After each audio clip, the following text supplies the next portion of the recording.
se cansa de esperar, que una madre no se cansa de esperar. Los recaudadores y pecadores se acercaban para escuchar a Jesús de Nazaret.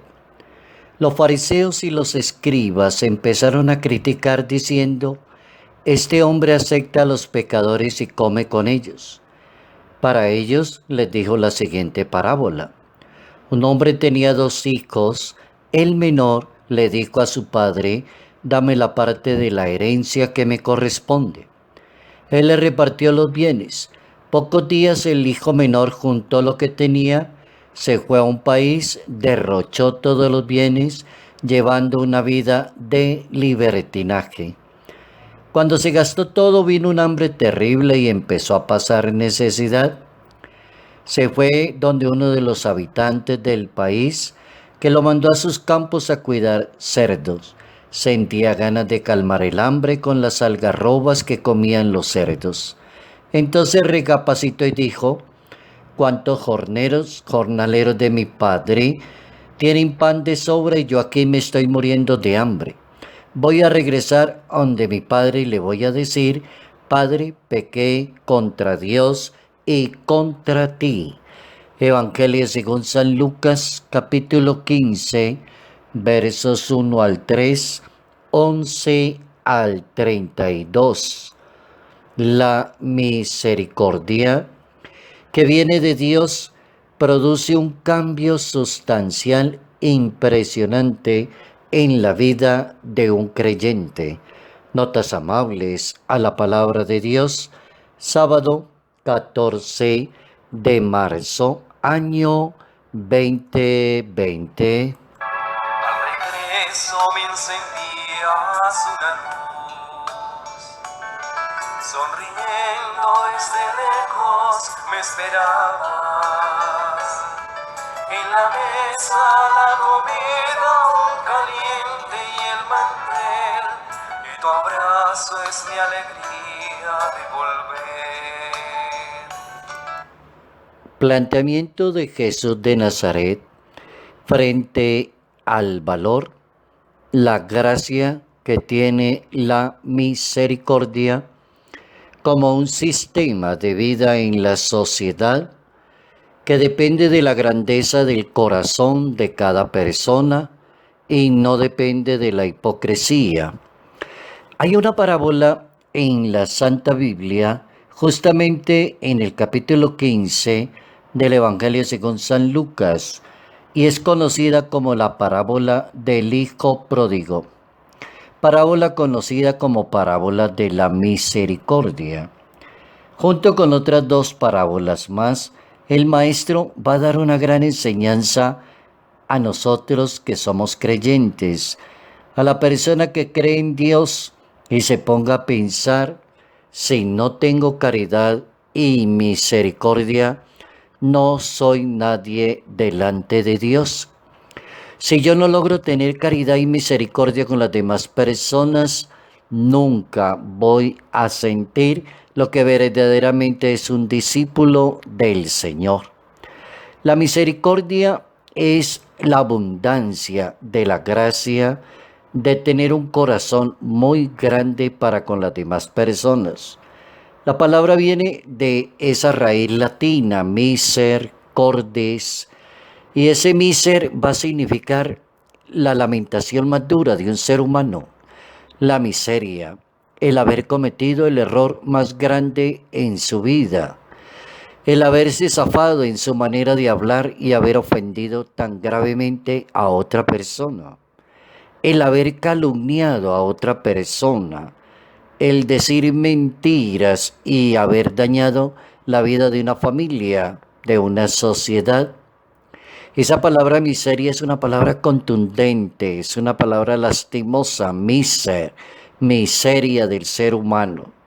La miseria de una mujer sentirse que fue descubierta en adulterio, pero encontrarse con un Jesús de Nazaret que tiene cordis, que tiene un gran corazón y que pone a recapacitar al ser humano y que le pregunta al ser humano: si usted no tiene pecado, si usted está limpio, tírele la primera piedra al primer pecador que se encuentre. Ese es el tema de ese capítulo 15 del Evangelio según San Lucas. Reflexionar sobre la importancia de la misericordia según la mentalidad de Dios. La misericordia es la disposición para que una persona se compadezca de los sufrimientos y la miseria que tienen las demás personas.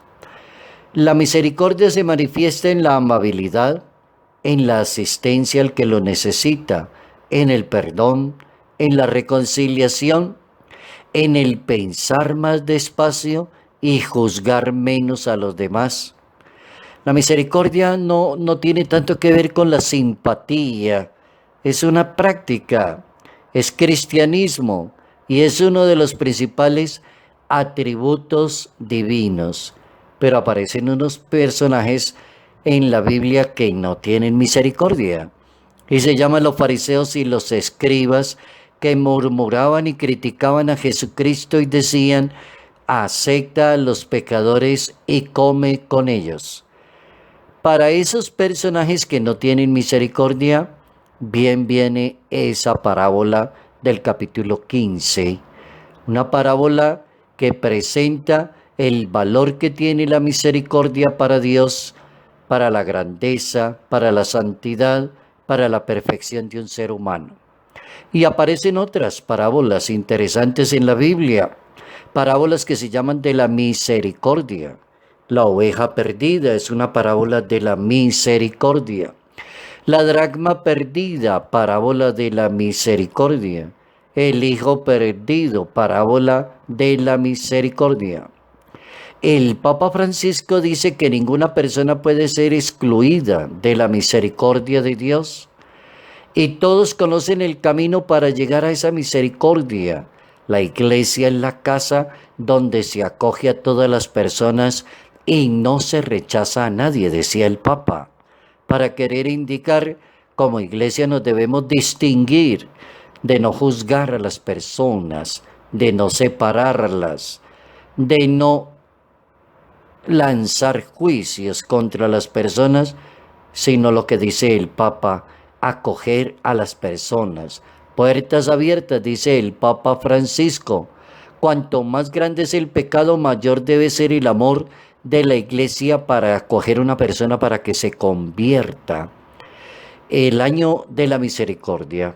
Y con ese año de la misericordia, el Papa Francisco lanzó una carta apostólica al concluir el jubileo de la misericordia. Y eso fue justamente en el año 2016. Y la llamó en esa época Misericordia et Misera. Misericordia et Misera, y comenzó el Papa la carta diciendo esas dos palabritas: misericordia et misera. Y son las dos palabras que San Agustín usaba para comentar el encuentro de Jesús con la mujer adúltera, narrado en la Biblia en ese capítulo 8, versos 1 al 11 del Evangelio según San Juan. Mísera, misericordia. No podía encontrar una expresión más bella, dijo el Papa Francisco, para hacer comprender el misterio del amor de Dios cuando viene al encuentro de una persona pecadora. Añade el Papa diciendo: quedaron solos ellos dos, la miserable y la misericordia. Cuánta piedad y cuánta justicia en ese episodio bíblico. Cuánta enseñanza viene a iluminar el jubileo de la misericordia, que indica el camino para llegar al futuro de una iglesia, de una fe, de una religión más inclinada hacia la misericordia. Si no tienes pecado, lánzale la primera piedra a los demás. La gran enseñanza de la Santa Biblia: hay que practicar la misericordia, tener un corazón muy grande, tener una lengua muy prudente, tener una actitud muy disponible para darle la mano a aquella persona que lo necesita.